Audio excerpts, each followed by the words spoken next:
Hi, welcome to Just One Touch. I'm your host, Coretta Wren. Welcome, welcome, welcome, welcome.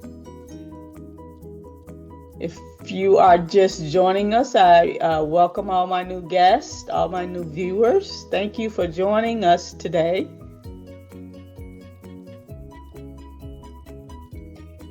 Share, like, follow, subscribe, tag someone, and let them know that we are here on YouTube. We are here each Thursday at 8 p.m.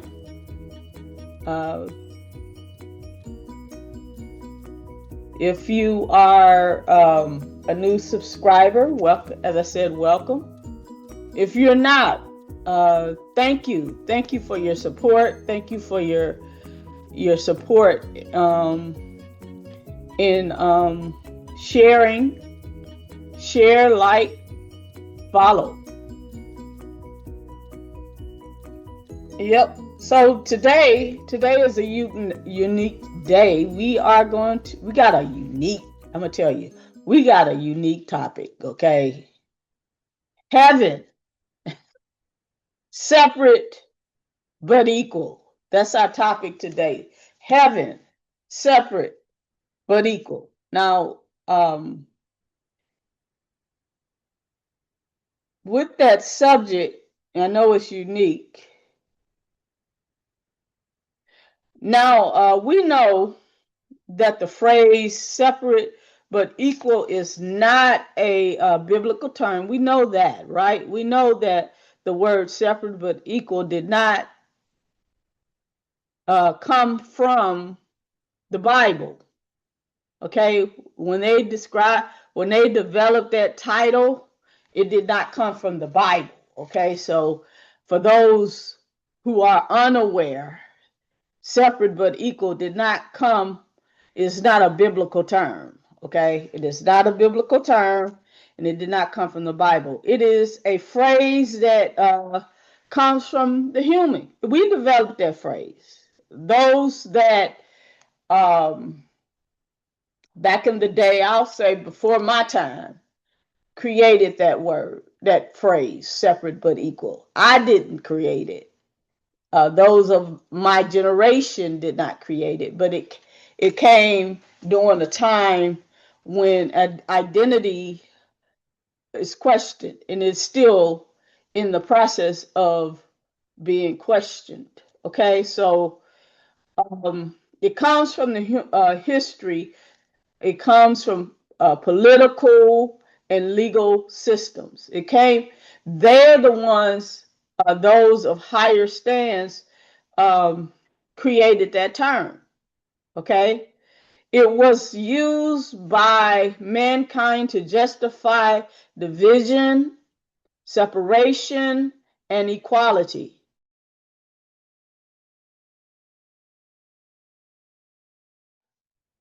I'm going to say that again. When it came to the Word of God, we must ask ourselves, is the heart of God?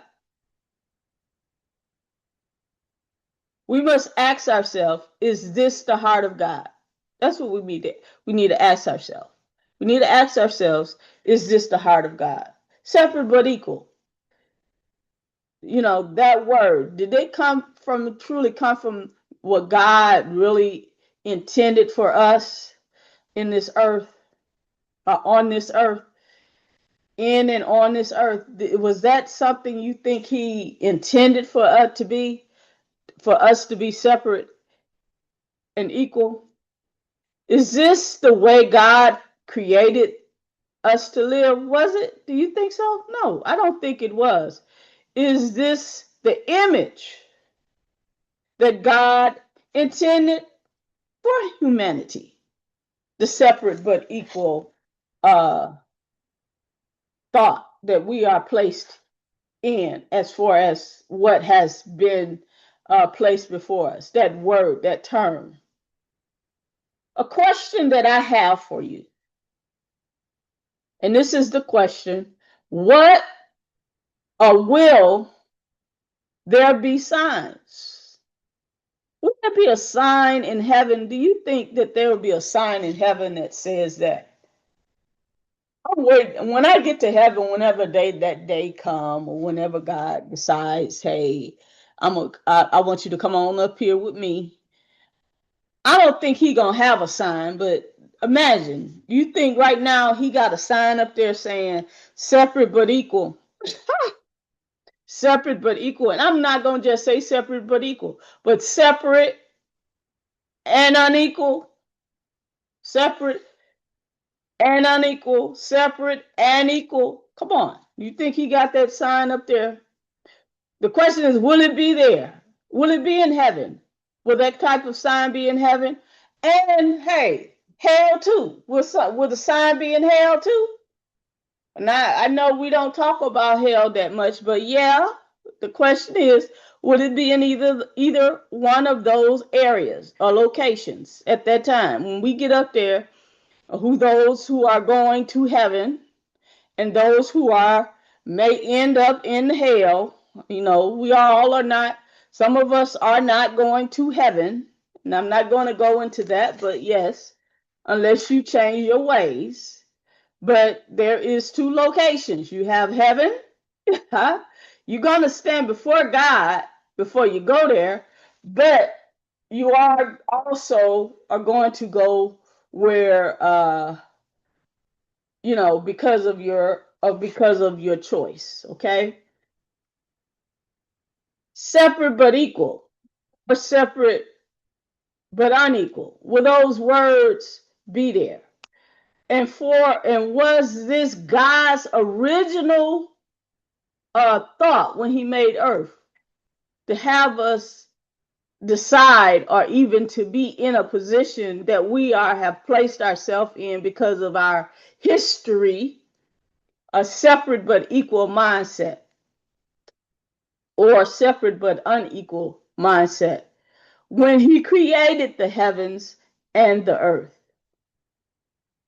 When God created humanity, did he create one group? Come on, ask yourself. When he was thinking, hey, I want to create a heaven, I want a heaven on earth. I want to create a place where the image of me can rest.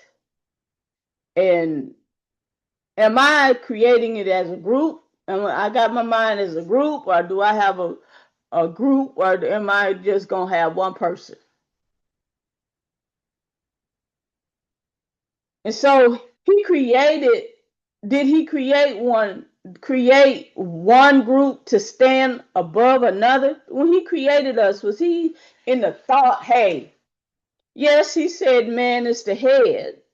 Yes, he did. He said man is the head, and woman and child. The woman is submissive unto him, or leadership. He's the head man. She is the woman, so she carries the seed of the man.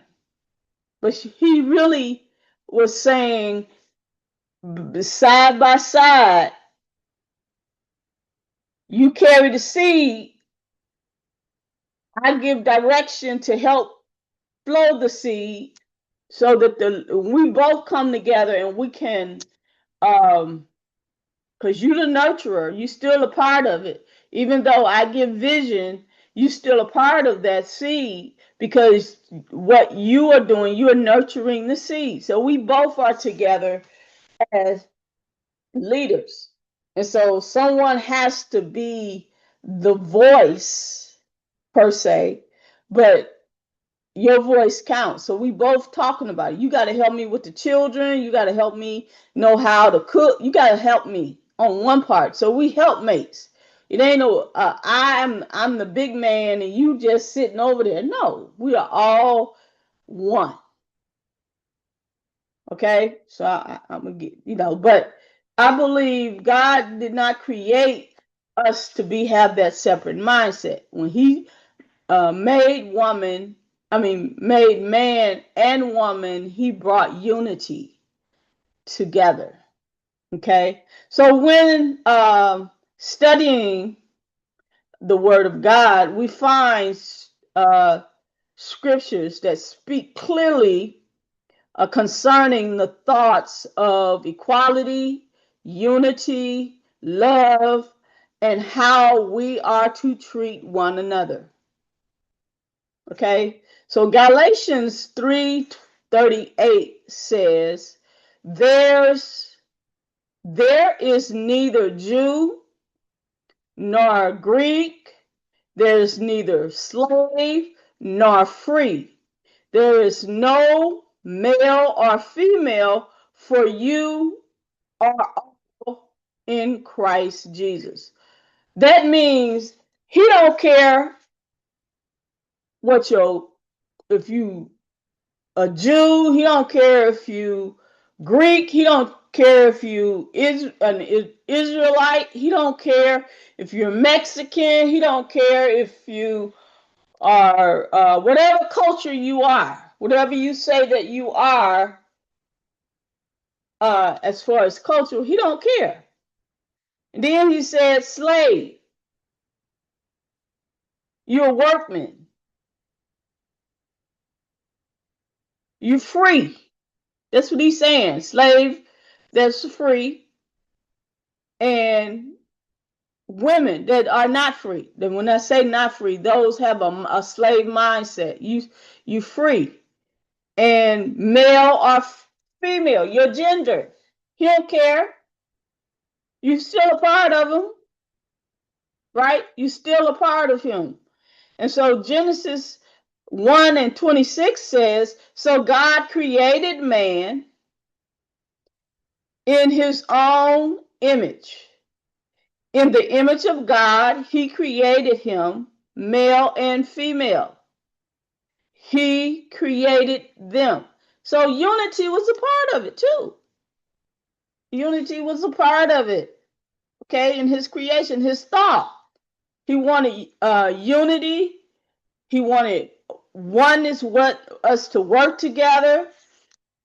And then in Romans 2:11, he says, for God shows no partiality. No special man, no specialty. As it looks at as I looked at this and considered what God has said concerning equality of his creation, both men and women, it is clear that culture, position, and life social status, and gender did not determine and was not a determination who had the privilege to be a part of him. He didn't look at your culture. He didn't pick you because of your culture. He did not pick you because of your position. He did not of a status in the world. He did not pick you because of your male, because you're male and female. He picked you because you're the image of him. He loved you so much. He didn't care about those positions, those areas of your being. He said you can still be a part of me. I don't care where you are or what you think you are or where you think you are in these areas or identify yourself as in these areas. I still want you a part of me. God is not moved. He's not moved by the titles we carry. He's not moved by that. He really isn't. He is not impressed by the position we hold. He don't care. He's not partial to our nation, all nations. Okay, he ain't care here. You can be an American, you can be a Chinese, you can be in China, you can be, hey, you can be in Italy, you can be wherever you are. You're still a part of God. You're still a part of him. That's what he's saying. You're still a part of me. By your title, your position. He's not partial to your nation. One background, race, class, one group. God looks at The heart. He don't care who you are. He looks at the heart. He don't care what you identify yourself as. He looks at your heart. So my question to all of us, and I'm including myself, is God is our Father. And if he allowed his son, Jesus Christ, to come down to us, he allowed him to come from the heavens to us and not separate himself. He told him, you don't separate yourself. You walk among them. That's what he had him do. He had him walk among us. Why do we spend so much time separating ourselves from one another? Why do we do that? Why do we constantly separate ourselves from one another? Why do we separate by culture? Why do we separate by position? Why do we separate by gender? Why do we separate by wealth? Why do we separate by education? Why? Why do we separate by what we have and what others do not? Why do we do that? Why? That's what God is asking right now. Why are we doing that?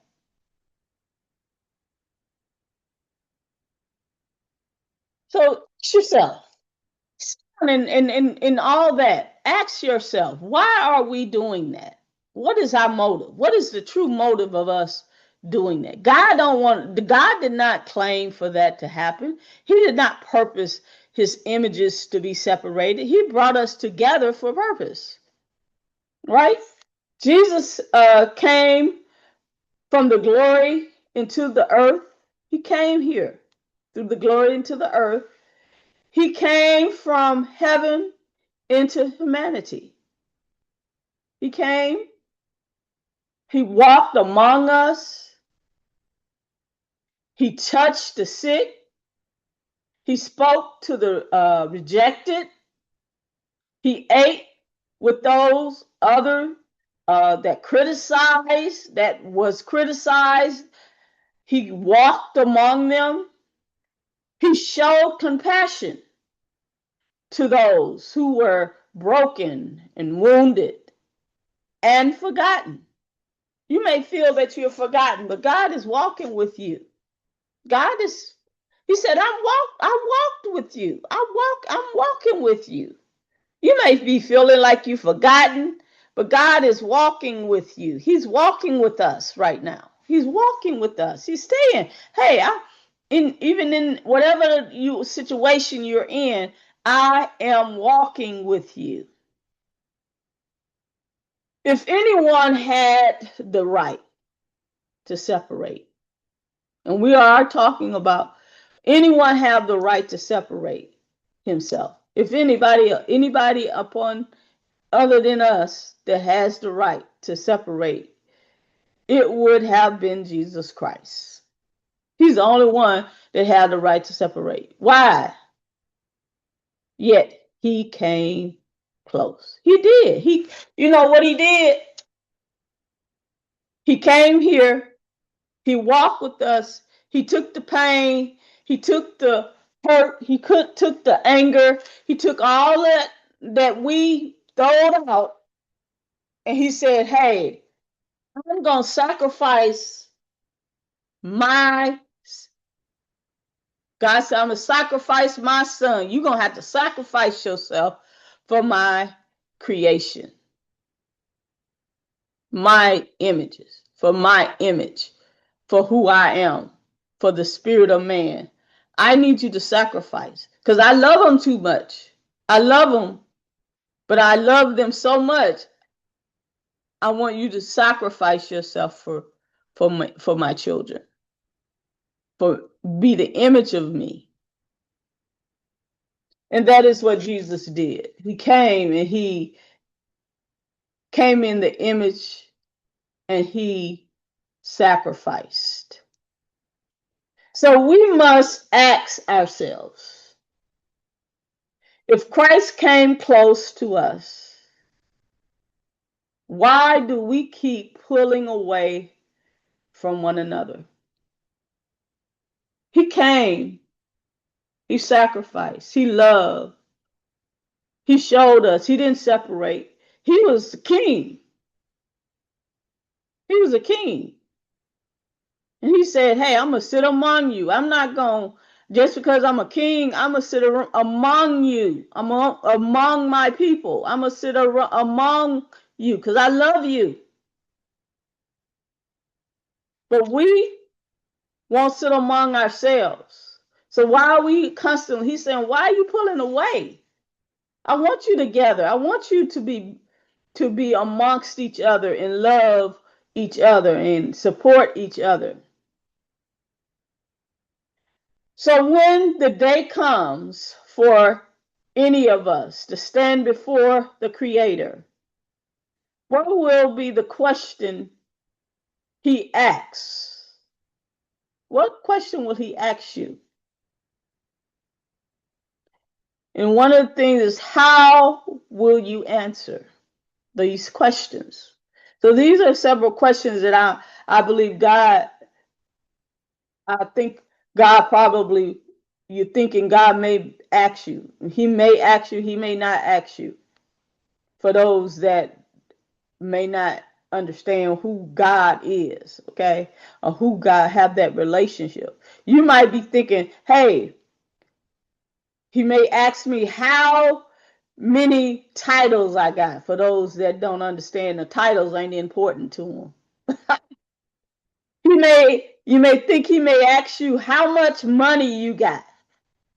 He don't care how much money you got, because he's a provider of all things. He the one that created the possibility for you to have money, or have the possibility of having what you have. He created it. The thought, he created it. So if he didn't create thought, you wouldn't have it. You may be asking, for those that don't know who God really is, and you think this stuff, this is important. He may ask you how many people you know. He don't care how many people you know. He ain't that ain't even his interest. And who know your name? He ain't concerned about who know your name. Those are not the, he gonna ask, he may think he gonna ask you how many and how high did you climb in society? In society. How well was you known in society? Everybody knew you. Who knew you? Then those are questions you might think he might ask you. Or will he ask you these questions? Do you love, or did you love one another? Did you have compassion for your brother and your sister? See, those are the kind of questions I want God to ask me. When God asks me that question, I'm gonna say, yeah, I love my brother and sister. I love my brother and sister so much. You know, I helped them however I could. I gave them a good word when they needed it. I was a support when I couldn't do nothing but be a support. Oh, and I want him to ask me, what kindness was needed? What did you do when kindness was needed? Was I kind to my brother? Was I kind? Did I give a kind word, or was I rough? Did I pull my brother down instead of building him up? When someone needs building up, see, that's our next one. When someone needed building up, the question will be, did you strengthen them or tear them down? These are questions you need to ask yourself. Am I the image of God? Or how are these? Is this the image that I am presenting, that God has ordained me to be on this earth? Or when someone was hurting, did you stop and help them out? Help them? How did you help them? Did you stop to make sure that they were okay? When someone was different from you, did you reject them? That's where we at right now. Because we talking about a lot of stuff going on in the world right now, and we talking about our colors, what color so and so don't want so and so because so and so is this and that. We need to deal with that, because God is saying, hey, I don't care if you was a Jew, I don't care if you was blue, black, purple, yellow, orange, or whatever. I don't care about your colors, because that's not what I am. When I created you in my image, the image of me, my spirit. And you know, it ain't about your color. Because if I take all this off, all you would see is what? Veins, bones. That's all you would see. You wouldn't see color. So color is not image of God. God says the image of me. I'm everything. I'm all of the colors. Because I made you. I wanted you to be the color you are. That's the color I chose you to be. Okay? So you worry about who you are. Stop worrying about Joe Blow down there that may be a little bit brighter, a little bit lighter, a little bit darker than you. Don't worry about them, because that's the color I wanted them to be. You just worry about you.